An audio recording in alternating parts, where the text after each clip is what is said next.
Welcome back to Outdoors with Larry Ray on ESPN 790 AM. Brought to you proudly by Tennessee Wildlife Resource Agency, Barton Power Sports, Sportsman's Warehouse, and Best Care Home Services.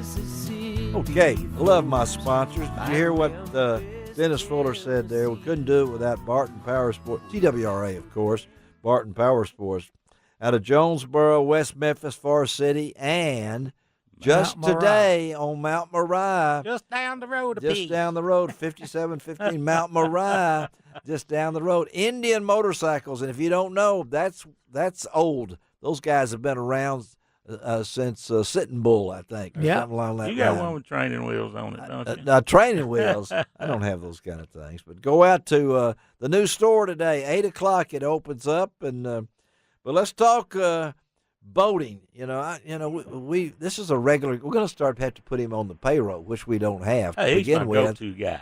Go-to? Yeah, he's my He go-to got one guy. real long. I can throw him in front of TV cameras, and he's on his way He's to. natural. Don't throw me in front of a bus. Yeah, that's right. We're going to throw you under the Or bus. just don't throw me under one. No. I think you're on the road, aren't you? I am. Yeah, I understand you're. What are you going down to Tupelo or something like that? I'm in Tupelo right now. Oh, you're on your way south. We take a yearly vacation to the home of birthplace of Elvis Presley, stay there a week, and just have a big Come time. on, yeah. You're going. I know where you're going. But anyway, Major Brian He puts on Thompson. thank you very much. Yeah, let's talk a little bit about last weekend. It was Memorial Weekend. How did things go from the Region 1? It went pretty well with the rain. We had some storms, especially come up through Paris. Yes. And that cut down activity. Now, Monday, I think everybody plus their brothers and their sisters and everybody come out Monday was really busy. Really busy. Typical type stuff, still have people that get out there don't have the life jackets. People get out there. Kids aren't wearing the life jackets that are under the age of 13. A couple DUIs. People still want to drink and boat drive. And so had a little bit of everything. And I think only one, Dave, you may correct me if I'm wrong, I think we only had one major boating incident where somebody got injured, and I think that was at Pickwick. Right, and I was reading stuff that this was one of the few Memorial Day weekends across the state where we did not have any fatalities. No fatalities. Yeah. And I would say the weather helps on that as well. Yeah, Right. well, we had a little rainstorm come through Memphis Saturday night that we still hadn't recovered from for a lot of people with no power and things along that That's line. exactly right. But I wanted to ask you, and Dave will let me know about this. A lot of folks will look at that 89 degrees, 91 degrees, and think the water temperature, they can just jump in there and have a great time. You really can't go unless you have extended periods. And we've been kind of up and down. We've had some cool nights. Water temperature, you can get hypothermia. Dave, correct me on this. It doesn't take long in this time of this time of the year. And when you got the wind and then the cool water. Yeah. You got a combination here in June where a lot of folks say, well, I don't know how many days it takes to get that water temperature stabilized, but we haven't had many days, even though Dave does believe in the 12-day forecast. We'll discuss that again, but you've got to have some days in of warm temperatures to get the water temperature down. And you have told me, I don't know if Brian's told me before that, why would anybody go without a life jacket to begin with? Why would anybody get in the water? The hot days with alcohol even makes it worse. And why would people not know the dangers of their going out there and having a good time at the same time, not knowing anything about water temperature, anything along that? And so, you know why, don't you, Larry? It's because it happens to everybody else and not me. That could be a motto. And some of the studies, Brian's been to the Coast Guard schools way back when, like I did. Uh-huh. And I remember one of the phenomenons they talked about in the class that on a hot day, you're laying on the boat, 90-something degrees. Yeah. And you say, well, I'm going to go cool off, and you dive in the water. Yeah. and there's a condition where that cold water rushes in and hits your inner ear. That's the story you hear, that the people, well, they just jumped in and never come back up. Really? The study's been shown it disorients people. They actually swim down. Right. You can't tell instead up of from down. Yeah. They can't up. Because of that sudden temperature change. Huh. And everything. So, and Brian and his guys can testify, and a lot of people don't know it, even if you don't ever, drink out on the water. Yeah.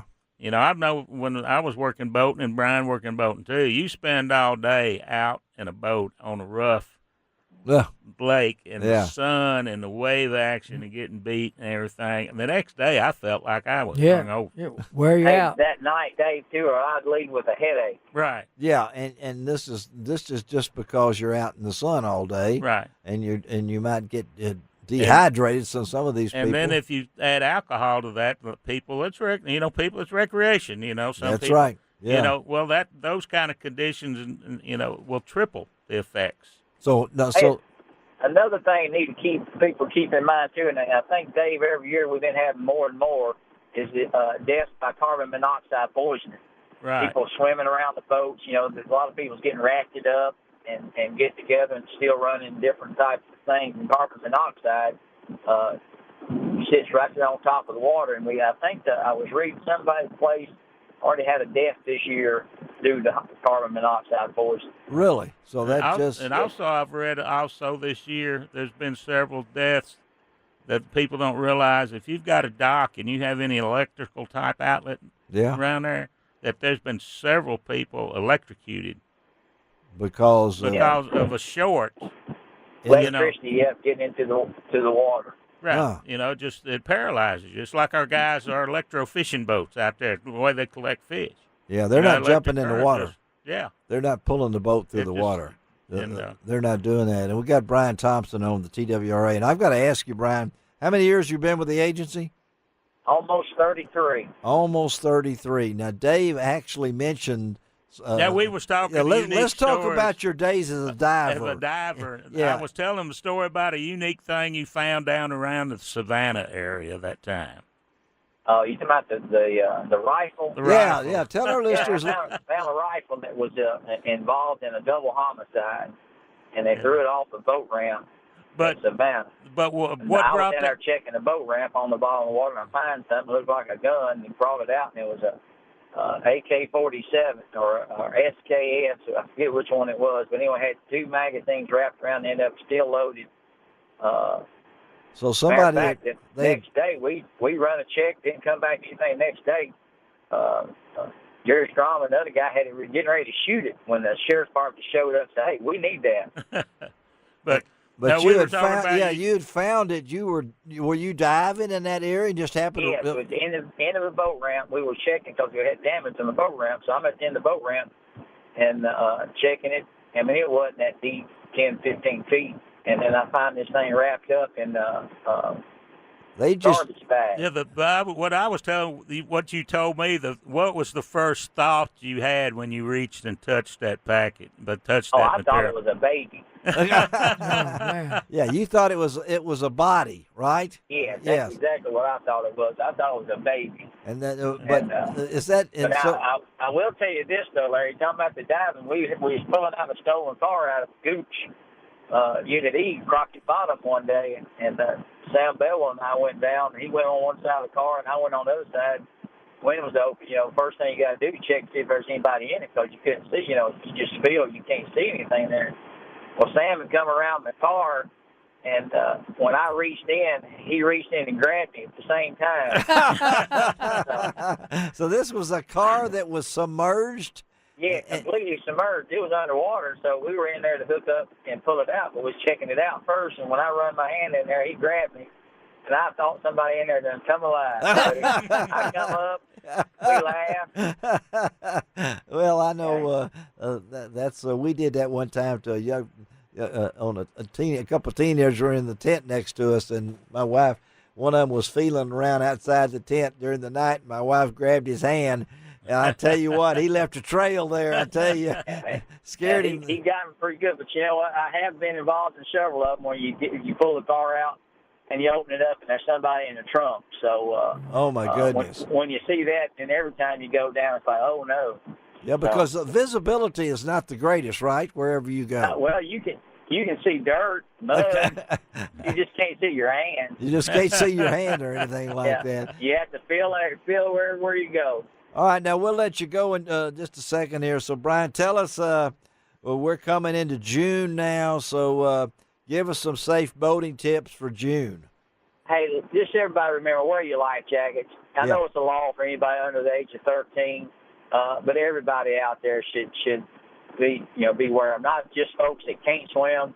I was on the lake the other day and somebody said, I guess those people can't swim because they got their life jacket on. No, their boat goes very fast and they're preparing just in case something happens. So wear your life jacket. Check all your safety equipment. Make sure your life jacket's in good working order. Make sure your boat's working. Had somebody the other day on the East Tennessee on a jet ski. They cranked it up and it went boom, blew them off the sea. Oh God! Because gas fumes accumulated in there and something happened, so it blew up basically. So check it out. But anyway, just do the basic stuff. They know better, Larry. And, fire extinguisher. Yeah, I have that on boat. Yeah. Yeah, they can go to TNWildlife.org and they'll see a series of tips. Brian and some of his boat officers. I saw that. Yeah.